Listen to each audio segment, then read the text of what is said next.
afternoon students. Come to last part of revision photosynthesis. आपने note किया होगा कि उतना ही डिटेल हमने रिवीजन में भी सीखा है जितना हमने रियल क्लासरूम में सीखा था, और आपको ये समझना बहुत जरूरी है कि रिवीजन के बाद अंडरस्टैंडिंग कितना प्रमोट होता है. Right, all this things botany area is not visible to your eyes, you don't experience, right? So it is all first time you are getting it. 10th तक जितना zoology आपका detail था उतना botany detail नहीं था, right? So botany आपने अभी तक डिटेल सीखा नहीं है.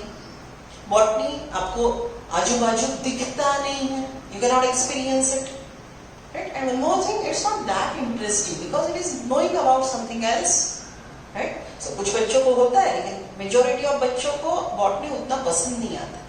So in that all considering factors, आपको अभी ये बात नोट करनी है कि बॉटनी का रिवीजन जो मेजर कॉन्सेप्चुअल है, अभी तो हम डील कर रहे हैं photosynthesis, respiration, transport, it's all conceptual, factual नहीं है. So it is like similar to physics जाता है, ये आपको समझना पड़ेगा, राइट? फिर समझने के बाद इंटरेस्ट आएगा. Okay, so I really want to note one thing कि आपको रिवीजन पे फोकस करना है. जब तक समझ नहीं लोगे बॉटनी मार्क्स नहीं देगा. रट्टा चैप्टर आप जानते हो क्या है, और आप ये भी जानते हो आपका रट्टा एरिया कैसा है. So I will not comment anything about it.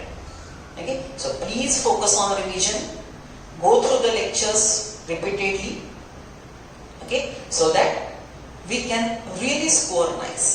Same thing logical part, अगर हम जेनेटिक्स की देखते हैं तो जेनेटिक्स में भी हमको बहुत ज्यादा लॉजिक लगेगा, तो रिवीजन बहुत जरूरी है.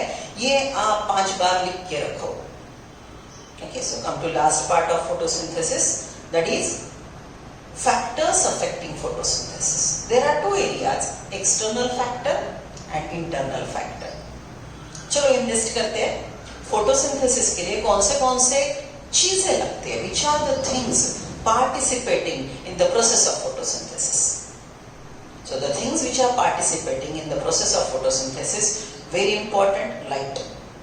Light के कौन से फैक्टर लगेंगे? Light की intensity, light का type means wavelength which is determining color. So light intensity, light wavelength. निकालो आपका क्लास वर्क, आपने पूरे फैक्टर्स लिस्ट किए हैं.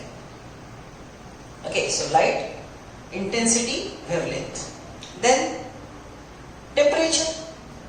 यहां पे हमने पॉइंट नोट किया था that photochemical phase light reaction is not directly dependent on temperature, it is driven by light.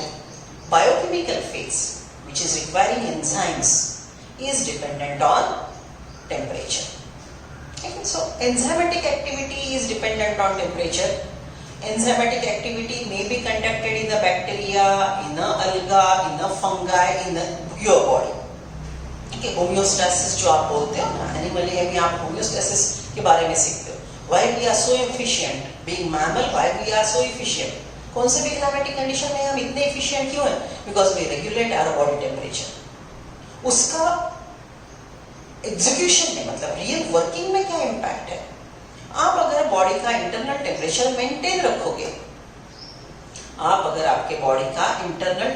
Maintain रखोगे, तो आपके एंजाइमेटिक रिएक्शन स्टेडी चलेंगे. सो बाहर का टेम्परेचर कितना भी रहने दो, आपके अंदर के बॉडी का टेम्परेचर अगर आप स्टेडी रखोगे तो आपके एंजाइम की एक्टिविटी अप्रोप्रिएट रहेगी. अगर एंजाइम प्रॉपर काम करता है तो chemical reaction, total process smooth चलेगी. सो temperature dependent reactions are enzymatically regulated, rather enzyme regulated reactions are dependent on temperature because enzymatic activity is temperature dependent, right? So first one, light, wavelength and intensity. Second, temperature. Third one, water. Okay, because water is raw material for photosynthesis. Then CO2 concentration, which is one more raw material of photosynthesis. For this entire process, the key pigment or photosynthetic pigment, उसमें का सबसे important chlorophyll A. So CO2, water are needed as a raw material. Pigments are required as energy transformer. Right? Then leaf का surface, leaf की anatomy, leaf का surface area कितना है, ऊपर नीचे, is it epistomatic, hypostomatic, amphistomatic? What is the number of stomata per unit area? What is the number of stomata open? Right? What is age of the leaf? What is number of chlorophyll? Okay, healthy normal leaf लेंगे तो उसमें chlorophyll content obviously ज्यादा होगा. Aged leaf की बात करते हो तो लीफ का क्लोरोफिल कंटेंट वेरी करेगा. One more thing, habitat. Plant का हैबिटेट क्या है? Is it open to sky और it's not covered so it get bright sunlight? Is it shade loving और is it under the shade, जिसको canopy शब्द use किया है एनसीईआरटी ने? सो कोई तो भी बड़े प्लांट के नीचे, बड़े ट्री के नीचे छोटा प्लांट है, ओके, उसका हैबिटेट ऐसा है कि डायरेक्ट सनलाइट नहीं आता. So those are canopy plants. Okay, so these are the external factors as well as internal factor जो अभी हमने लिस्ट किए. राइट? फाइलोटैक्सी, लीफ का arrangement, isn't it? So these are n number of factors regulating rate of photosynthesis जो मैंने अभी list किए, आपने क्लास वर्क में लिखे हैं. Now listen, when a process is involving many factors in it, obviously the rate of that chemical reaction is dependent on variety of factor. Light है क्या है, तो कौन सा वेवलेंथ है, उसकी इंटेंसिटी क्या है, CO2 है क्या, कम है, ज्यादा है, ऑप्टिमम है, टेम्परेचर क्या है, राइट? वाटर कंटेंट कितना प्रेजेंट है, स्टोमेटा है तो ओपन है क्या, ओके, प्लांट के अंदर कितना वाटर मॉलिक्यूल्स है. ये n number of factors are regulating rate of photosynthesis. But remember, ये आप केमिस्ट्री में भी सीख चुके हो. When the chemical reaction is regulated by multiple factors, at one point, one factor is available so less. जब केमिकल रिएक्शन मल्टीपल फैक्टर से regulate होती है, मल्टीपल फैक्टर में से एक फैक्टर इतना कम होता है जिसकी वजह से केमिकल रिएक्शन का रेट आगे बढ़ नहीं पाता, जिसकी वजह से केमिकल रिएक्शन का रेट आगे बढ़ नहीं पाता, उसको हम बोलेंगे limiting factor. A process is regulated by many factors. At one point, one factor is so crucial, its concentration is so less, its concentration is defining the rate of that particular chemical reaction, that factor which is available less is called limiting factor. इसको हम क्या बोलेंगे? Limiting factor. अगर वो limiting factor आपको दिया गया, if it is provided, readily the rate of reaction is shooting up, right? It will be increased. So that is what is limiting factor. Point number 1. ये ब्लैकमन ने दिया, so it is called Blackman's law of limiting factor. Right? फिर मैंने आपको class work में समझाया था. At one point, one is limiting factor and it goes on changing. Conditionally, limiting factor बदलते रहते हैं. याद है मैंने कैसे आपको बोला था? See, this is the hand, right, representing rate of photosynthesis. रात को लाइट नहीं है तो photosynthesis will not be happening. Respiration is going on because respiration occurs 24/7. जैसे ही लाइट डे टाइम आ गया, photosynthesis शुरू हो गया. So right now rate of respiration is more, rate of photosynthesis is less. क्यों? क्योंकि लाइट अभी बहुत कम अवेलेबल है. स्टोमेटा तो खुले ही नहीं है. अब आप बोलेंगे मैडम स्टोमेटा खुले नहीं है तो फोटोसिंथेसिस कैसे होगा? वो कंडीशन में रेस्पिरेशन में जो CO2 आता है ना माइटोकॉन्ड्रिया से, वो थोड़ा बहुत यूज करके कैसे वैसे फोटोसिंथेसिस शुरू हो गया. बराबर? Then what will happen? धीरे धीरे लाइट बढ़ने लगेगा, स्टोमेटल ओपनिंग बढ़ने लगेगा, राइट? फिर रेट ऑफ फोटोसिंथेसिस बढ़ेगा. But initially rate of photosynthesis why it is very less? Because intensity is very less. जैसे ही वो इंटेंसिटी मिलने लगेगी, देखो रेट ऑफ फोटोसिंथेसिस बढ़ गया. अब रेट ऑफ फोटोसिंथेसिस और रेस्पिरेशन इकट्ठा जा रहा है. Same is called compensation point. Look at this. Here I have given a diagram explaining compensation point. देखो, ये ग्रीन सेल नाइट में, ये ग्रीन सेल मॉर्निंग में, right? And one more is this one, right? Non green cell जिसमें सिर्फ mitochondria है, बराबर? सो हमको अभी ये दो सेल में फोकस करना है। डायग्राम अच्छे से देखो, ये सेल है, इसका ग्रीन कलर का क्लोरोप्लास्ट है, ये माइटोकॉन्ड्रिया, ये क्लोरोप्लास्ट, ये माइटोकॉन्ड्रिया। नाइट में फोटोसिंथेसिस होगा ही नहीं, तो क्लोरोप्लास्ट का कोई काम है नहीं। ओके, सो रात में माइटोकॉन्ड्रिया ऑक्सीजन लेगा, CO2 बाहर डालेगा, that's it. So green cell during night only respire.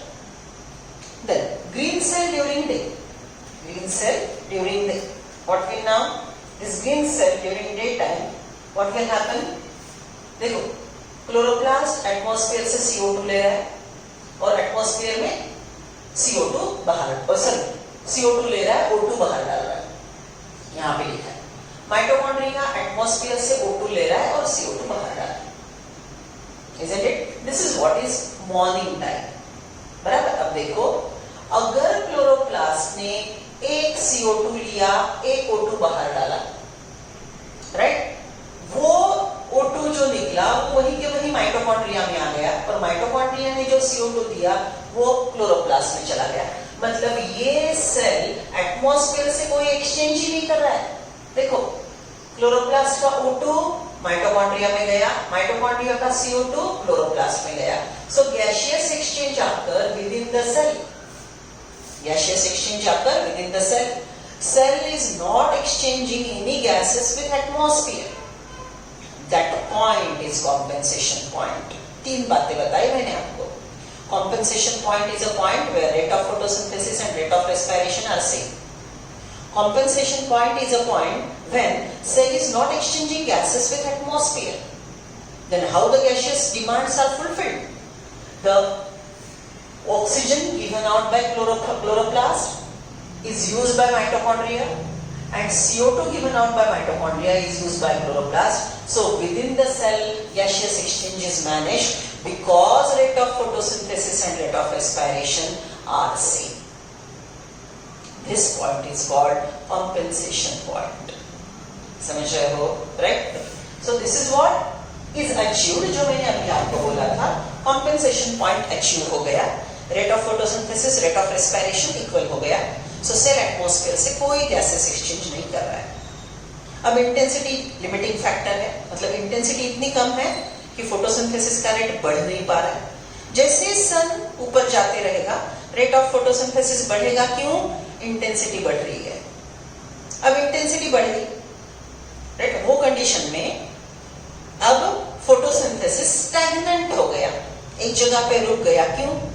Right? अभी CO2 को अभी व्हाट इज दैट टेम्परेचर आ रहा है। Temperature will be limiting factor.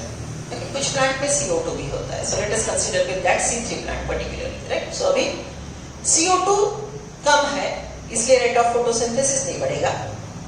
CO2 का कंसंट्रेशन अगर हमने बढ़ा दिया तो रेट ऑफ फोटोसिंथेसिस फिर आगे जाएगा, राइट? ओके, सो इंटेंसिटी बढ़ गई, CO2 कंसंट्रेशन बढ़ गया, या फिर मैंने बोला था टेम्परेचर बढ़ गया।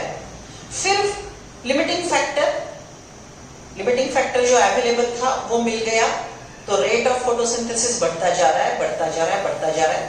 It is running at maximum rate, it is running at maximum rate. Okay, so that will be profitable business perform by the plant. जब रेट ऑफ रेस्पिरेशन कम है, रेट ऑफ फोटोसिंथेसिस सबसे ज्यादा है। ओके, सो ये process दिन में सुबह समझ लो 6 बजे शुरू हुआ, 6 बजे फोटोसिंथेसिस शुरू हुआ, 8 बजे पहला कॉम्पेंसेशन पॉइंट आया, राइट? अब कॉम्पेंसेशन पॉइंट अलग अलग फैक्टर के लिए अलग अलग होता है, लेकिन आपको इतना डिटेल नहीं है। आप सिर्फ CO2 कॉम्पेंसेशन पॉइंट के बारे में सोचेंगे, बाकी आप नहीं पढ़ेंगे, राइट? पहला कॉम्पेंसेशन पॉइंट आ गया, देन फोटोसिंथेसिस का रेट बढ़ता गया, okay, intensity, temperature, CO2 concentration, and now the photosynthesis is working max. बराबर? अगर C3 प्लांट है तो टेम्परेचर 12 बजे के बाद, दिन में 12 बजे के बाद टेम्परेचर बढ़ गया, राइट? वन मोर थिंग, सुबह 6 से 12 बजे तक CO2 यूज हो रहा था फोटोसिंथेसिस में, तो वो कंडीशन में एटमॉस्फेयर का CO2 कॉन्सेंट्रेशन भी कम होगा। तो वो कंडीशन में C3 प्लांट 12 बजे फोटोसिंथेसिस मैक्सिमम कर रहा था, लेकिन 12 बजे के बाद जैसे ही टेम्परेचर और बढ़ गया, CO2 कॉन्सेंट्रेशन और कम हो गया, फोटोसिंथेसिस करने वाले C3 प्लांट ने फोटो रेस्पायरेशन करना शुरू किया और रेट ऑफ फोटोसिंथेसिस कम होते होते होते 2 बजे फिर से कॉम्पेंसेशन पॉइंट आ गया। सो C3 प्लांट ने सुबह 6 से 12 और 2 बजे तक प्रॉफिट का बिजनेस किया and now it is working on no profit no loss, right. Might be photorespiration अगर ज्यादा हो गया तो वो खुद को बचाने के चक्कर में चला गया, फोटोसिंथेसिस करना उसने बंद कर दिया या बहुत कम हो गया। रुबिस्को ने O2 से कंबाइन करना प्रेफर किया और CO2 से कंबाइन होना वो प्रमोट नहीं कर रहा है। Getting this is strategy of C3 plant. So this story is explained here. ये पूरा प्रोसेस अब मैंने यहाँ पे आपको लिख के बताया है। So this is what is total process found in C3 plant as well as C4 plant. So मैंने आपको compensation point समझाया। देखो, factors affecting photosynthesis C3 plant, temperature की बात करते हैं। Temperature for C3 plant is optimum 10 to 25 degrees centigrade. 25 के आगे ओके उसको रेट ऑफ फोटोसिंथेसिस बढ़ाना नहीं आएगा, रादर 25 डिग्री सेंटीग्रेड पे रेट ऑफ फोटोसिंथेसिस मैक्सिमम होगा, right. Rate of photosynthesis maximum होगा। आप 25 के बियॉन्ड अगर टेम्परेचर ले जाते हो तो फोटोसिंथेसिस का रेट नहीं बढ़ेगा, that will be saturation point for temperature, right. So values पे ध्यान दो। Optimum temperature for C3 plant 10 to 25. CO2 concentration C3 plant के लिए 0.03% to 0.05% rate of photosynthesis increase। मतलब ठीक से सुनो, 0.03 पे फोटोसिंथेसिस शुरू हो गया, राइट। नॉर्मली 0.03% एटमॉस्फेयर में होता ही है। उससे थोड़ा अगर CO2 कम था, 0.03 से अगर कम था, तो भी रेट ऑफ फोटोसिंथेसिस बहुत कम था। ठीक है, सो देखो 0.03 से आप CO2 का रेट कॉन्सेंट्रेशन बढ़ा रहे हो, रेट ऑफ फोटोसिंथेसिस बढ़ रहा है, बढ़ रहा है, बढ़ रहा है, बढ़ रहा है, कब तक? 0.05 तक। सो 0.05 तक rate of photosynthesis is regulated by CO2 concentration. 0.05 तक rate of photosynthesis is regulated by CO2 concentration, right. So till 0.05% the limiting factor is CO2 for C3 plants. 0.05 के बाद अगर आप CO2 बढ़ाते हो, राइट, तो रेट ऑफ फोटोसिंथेसिस नहीं बढ़ेगा। ओके, सो यहाँ पे हमने बोला है कि rate of photosynthesis increases but it decreases beyond 1%। मतलब 0.05 to 1 रेट ऑफ फोटोसिंथेसिस में कोई अंतर नहीं रहेगा, स्टेडी रेट ऑफ फोटोसिंथेसिस चलता रहेगा। वो पॉइंट को बोलेंगे सैचुरेशन पॉइंट। मतलब CO2 कॉन्सेंट्रेशन 0.05 से 0.01% भी अगर आप लेते रहे, इंक्रीज करते रहे, तो भी रेट ऑफ फोटोसिंथेसिस नहीं बढ़ा, तो भी रेट ऑफ फोटोसिंथेसिस नहीं बढ़ा। So that will be saturation point. Okay, compensation point is rate of photosynthesis and rate of respiration are same. Saturation point is अभी तक जो limiting factor था, अभी तक जो rate determining factor था, वो बढ़ाते बढ़ाते बढ़ाते बढ़ाते ये लेवल तक आ गया। लेकिन इसके बाद भी बढ़ाओगे तो rate of reaction नहीं बढ़ेगा, that will be saturation point. Got it? Right? So see, अब यहाँ पे थोड़ा यूनिट में आपको दिक्कत जाएगी। कहीं पे पार्ट्स पर मिलियन लिखा है, कभी परसेंटेज लिखा है, कभी μl to the power -1 लिखा है। ओके, अब आपको एक्चुअली इतना ही सिलेबस में है, लेकिन MCQ में आपको ये वैल्यूज आएंगे तो आप डरेंगे नहीं, राइट। आप पार्ट्स पर मिलियन और परसेंटेज का कन्वर्जन प्लीज देख लो। 0.03%, right, 0.03% is equal to 360 ppm. 0.03% is equal to 360 ppm. So ये कन्वर्जन आपको ध्यान में रखने की जरूरत नहीं है, कन्वर्जन ध्यान में रखो या फिर वो पर्टिकुलर नंबर ध्यान में रखो, लेकिन आपको एनसीईआरटी में सिर्फ कॉन्सेंट्रेशन दिया है। Got it? Come to C4 plants. Optimum temperature for C4 is 30 to 45 because they are tropical plant, not desert plant. अब C4 प्लांट में पेप कार्बोक्सिलेज की एक्टिविटी है। पेप कार्बोक्सिलेज का CO2 का एफिनिटी बहुत ज्यादा है। PEP carboxylase has much more affinity for CO2। Okay, so वो कंडीशन में देखो 10 to 390 mu L to the power -1, okay, ये कंडीशन में रेट गोज ऑन इंक्रीजिंग। इतने कम लेवल पे भी वो CO2 को सेंस करेगा और रेट ऑफ फोटोसिंथेसिस चालू रखेगा। ऑप्टिमम वैल्यू है इसकी 360। ऑप्टिमम वैल्यू है यहाँ पे इसकी 360, बराबर। सो यहाँ पे रेट ऑफ फोटोसिंथेसिस C4 का बहुत अच्छा चलेगा। ठीक है, कॉम्पेंसेशन पॉइंट जो मैंने अभी C3 के लिए आपको बताया था, ठीक है, C3 में कॉम्पेंसेशन पॉइंट देखो, CO2 100 ppm है तो कॉम्पेंसेशन पॉइंट आ गया। C4 का 0 to 10 में ही कॉम्पेंसेशन पॉइंट आ गया, मतलब C4 को CO2 कॉन्सेंट्रेशन कम रहे, ये चलता है, दौड़ता भी है, right. So that is 0 to 10 ppm। Okay, and saturation point मतलब ये लेवल के बाद CO2 बढ़ाने के बावजूद C4 प्लांट में रेट ऑफ फोटोसिंथेसिस नहीं बढ़ेगा।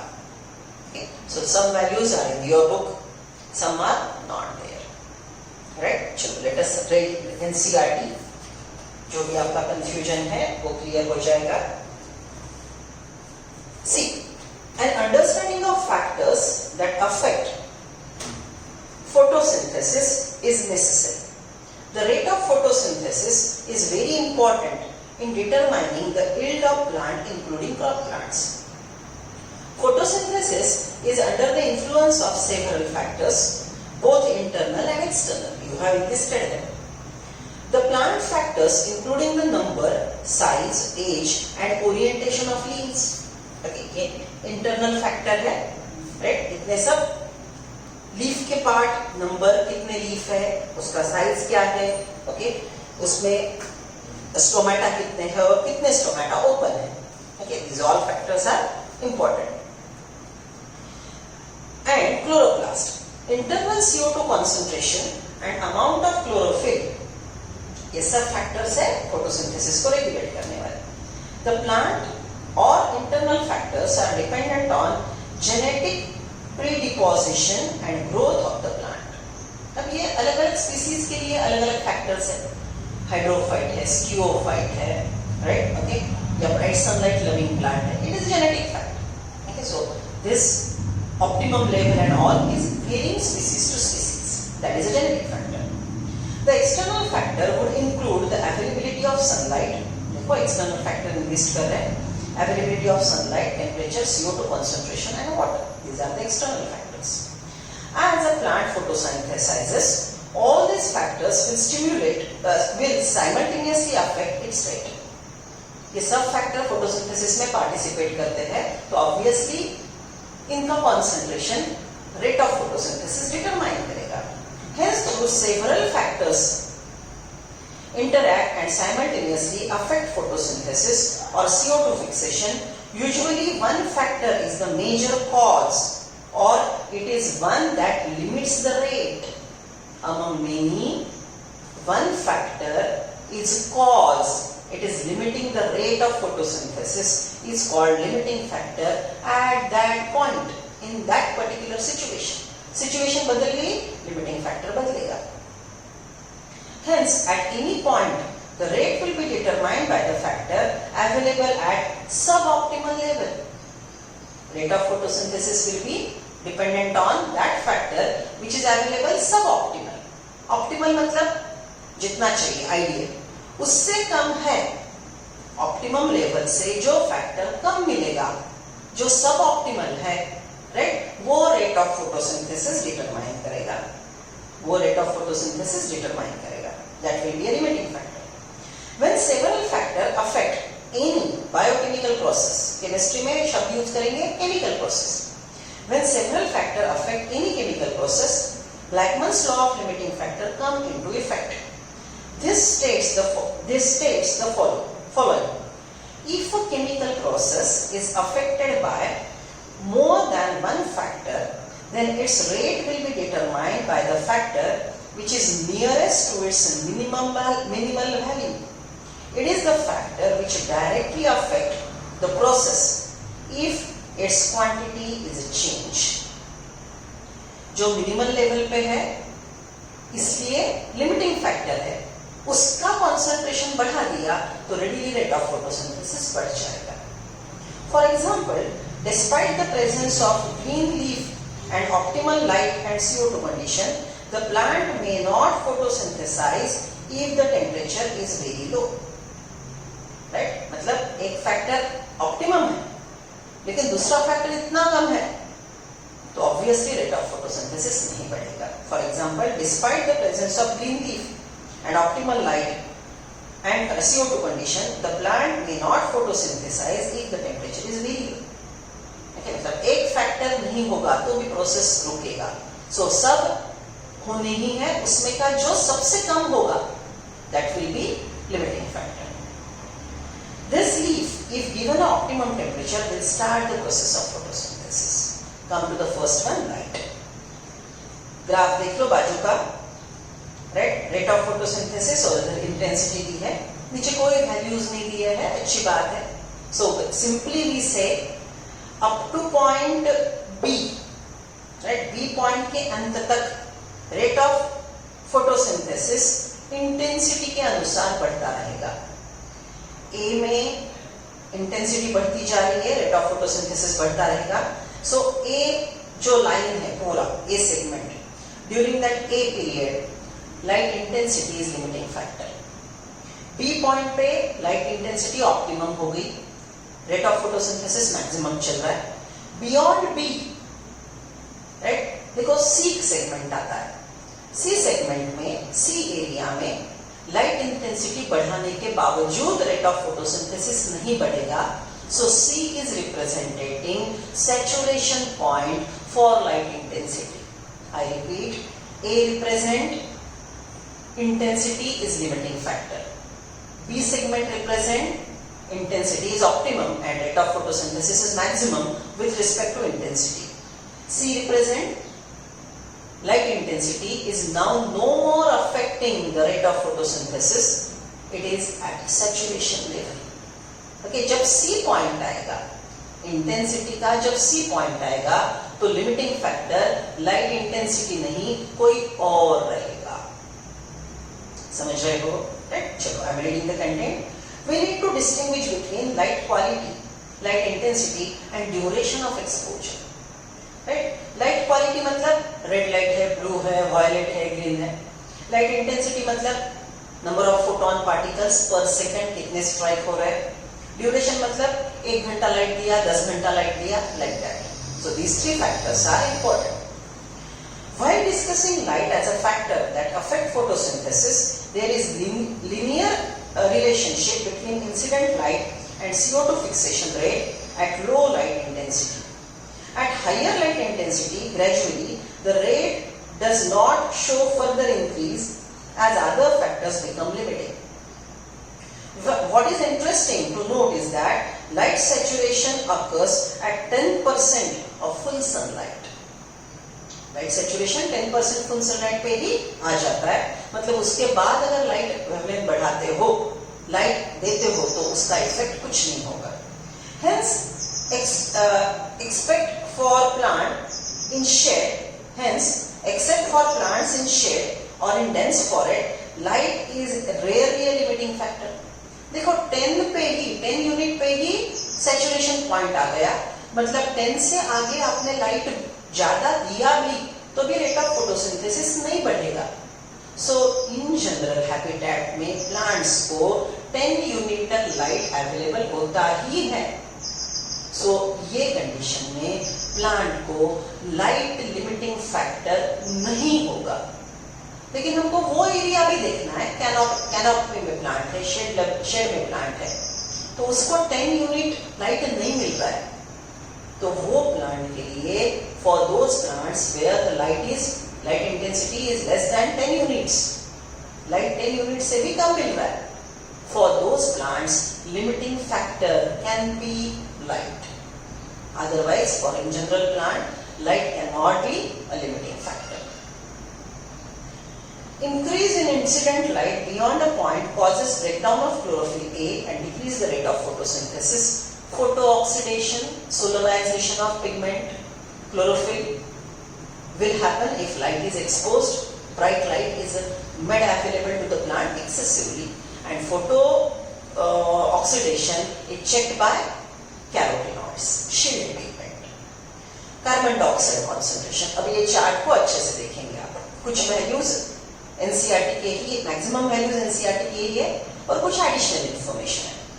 CO2 is the major limiting factor for photosynthesis, मतलब light intensity, wavelength, duration, water, chlorophyll, age, stomata, opening, इससे सबसे ज्यादा इंपॉर्टेंट क्या है? CO2 concentration. The CO2 concentration of CO2 is very low in atmosphere between 0.03 and 0.04%. Increasing concentration up to 0.5% can cause an increase in CO2 fixation rate. Beyond this, the level can become damaging for longer period. देखो यहाँ पे लिखा है, okay, 0.03 to 0.05 rate of photosynthesis बढ़ेगा, लेकिन 0.1 के बाद अगर CO2 बढ़ाते हो तो वो फोटोसिंथेसिस के लिए डैमेजिंग है।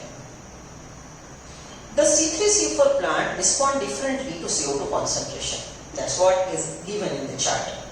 At low light condition, neither group respond to high CO2 concentration. अगर लाइट इंटेंसिटी कम है, मतलब इंटेंसिटी लिमिटिंग फैक्टर है, वो कंडीशन में CO2 concentration rate of photosynthesis determine करता ही नहीं, क्योंकि लिमिटिंग फैक्टर इंटेंसिटी है। इंटेंसिटी लिमिटिंग फैक्टर है, बहुत कम अवेलेबल है, जैसे बढ़ाते जाओगे रेट ऑफ फोटोसिंथेसिस बढ़ता जाएगा, बढ़ता जाएगा, बढ़ता जाएगा। अब इंटेंसिटी मैक्सिमम हो गई, सैचुरेशन पे आ गई, उसके बाद CO2 प्ले करेगा role as a limiting factor. Okay, so see in C3-C4 plant respond differently to CO2 concentration at low light intensity light condition. Neither group respond to high CO2 conditions. At high light intensity, both C3-C4 plant shows increase in the rate of photosynthesis. Intensity बढ़ाते हो, दोनों का photosynthesis का rate gradually बढ़ते जाएगा। What is important to note is that C4 plant shows saturation at 360 mu IL to the power -1, while C3 respond to increased CO2 concentration and saturation seen beyond 450. ये total conversation का bottom line एक ही है, light intensity optimum है, then CO2 plays role. For C3 plant 450 तक rate of photosynthesis बढ़ता रहेगा। For C4 plant 360 तक rate of photosynthesis बढ़ता रहेगा। लाइट इंटेंसिटी नॉर्मल है, फोटोसिंथेसिस का रेट बढ़ रहा है, जैसे जैसे CO2 बढ़ रहा है फोटोसिंथेसिस का रेट बढ़ रहा है। C3 प्लांट में up to 450 rate of photosynthesis बढ़ता जाएगा, C4 प्लांट में up to 360 rate of photosynthesis बढ़ेगा। सो देखो C3 प्लांट को ज्यादा CO2 लगता है, C4 को कम CO2 लगता है ऑप्टिमम फोटोसिंथेसिस करवाने के लिए, राइट? ये क्यों? Because PEP carboxylase is more sensitive to CO2 and RUBP is less sensitive. Rather, RUBP can combine with oxygen and initiate photorespiration. Thus, current availability of CO2 level is limiting for C3 plant. So, generally, C3 plant के लिए normal CO2 concentration in atmosphere is limiting factor. Right. C4 में कम CO2 होगा तो भी चलेगा, सो कम CO2 होने के बावजूद अच्छा परफॉर्मेंस C4 देंगे, right. Okay, in fact C3 plant respond to higher CO2 concentration by showing increased rate of photosynthesis leading to higher productivity. C3 plant को CO2 ज्यादा दो, उसका रेट ऑफ फोटोसिंथेसिस रेडिली बढ़ेगा और आपको यील्ड ज्यादा मिलेगा। Higher productivity has been used for some greenhouse crops such as tomatoes, bell pepper. They are allowed to grow in carbon dioxide enriched atmosphere that lead to higher concentration. So ये concept ध्यान में रखते हुए agriculture में हमने क्या किया, कुछ प्लांट को ऐसे केबिन में ग्रो किया, ग्रीन हाउस जैसे, जहां पे CO2 का कॉन्सेंट्रेशन ज्यादा दिया तो उसका यील्ड हमारा एग्रीकल्चर ज्यादा होगा। Come to next one, temperature. The dark reaction being enzymatic are temperature controlled through the light reaction. Though the light reaction are also temperature sensitive, they are not affected to much lesser extent. They are affected to much lesser extent. Temperature dark reaction को ज्यादा regulate करेगा, temperature से light reaction पे ज्यादा affect नहीं होता। The C4 plant respond to higher temperatures and show higher rate of photosynthesis, while C3 plant have a much lower temperature optimum. What is that? C4 plant respond to higher temperatures and higher rate of photosynthesis. ज्यादा temperature होने के बावजूद ज्यादा photosynthesis करना आप करवाने वाले C4, while C3 plant have much lower temperature optimum. C3 plant का temperature optimum narrow है, C4 का temperature optimum broad है. So every information is given in the chapter. Water. Even though water is one of the reactant in light reaction, raw material है water, the effect of water as a factor is more though its effect on plant rather than directly on photosynthesis. निकालो class work में आपको मैंने clearly लिख के दिया था कि प्लांट के पास 100 वाटर मॉलिक्यूल है। 100 water molecule are needed for keeping the cell turgid, guard cell, and keep the stomata open. Out of this 100 water molecule, only one is required as a raw material for photosynthesis. Remaining are useful for keeping the guard cell turgid and keep the stomata open. So, water as a raw material is only 1% used. And water to keep the stomata open is 99% required.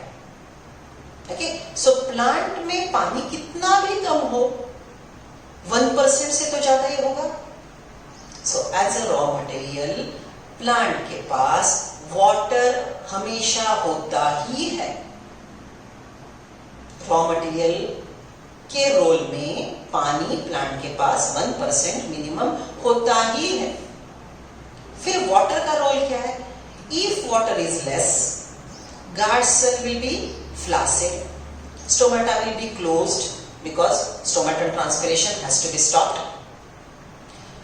Less water available, guard cell flaccid, stomata closed, hence CO2 is not available, and that's why photosynthesis will stop. Clear, right? So it is a bit complicated part. Okay, इंटररिलेशन ज्यादा करना है, lecture 2-3 बार सुन लो, doubt है please call me. See you then. Here we completed total revision, rather one more teaching of photosynthesis.